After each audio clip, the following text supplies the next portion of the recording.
Hi everyone, in front of me I've got Samsung Galaxy S24 Plus, and let me share with you how to block a number on this device.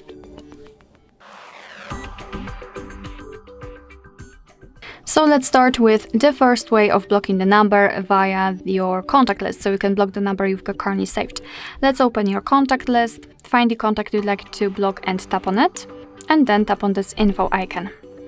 Now in this section we can tap on more, so the three dots icon, and tap on block contact. Your device will of course ask you if you really want to do it, because you will no longer receive any incoming calls or text messages from this number, so simply tap on block. And as you can see here, we've got this tiny icon which will show us that this number has been blocked successfully. Of course, we can unblock it the same way right here, but let me leave it like this. We will check if it will appear on the blacklist. So in order to enter the blacklist, it does not really matter whether we will be on the keypad, recents, or the contacts.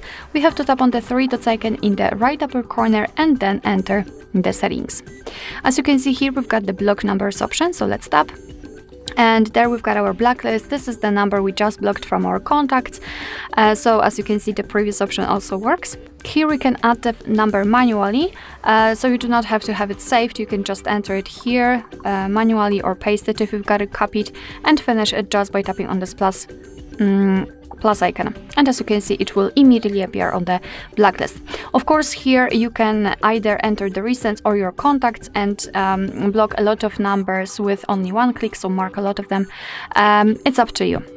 What is more, here you can use the switcher to block the calls from all unidentified callers, so it's up to you whether it is useful for you or not. If you'd like to unblock the number, just tap on this minus icon next to the number. Alright, so that will be all. Thank you so much for watching. I hope that this video was helpful, and if it was, please hit the subscribe button and leave the thumbs up.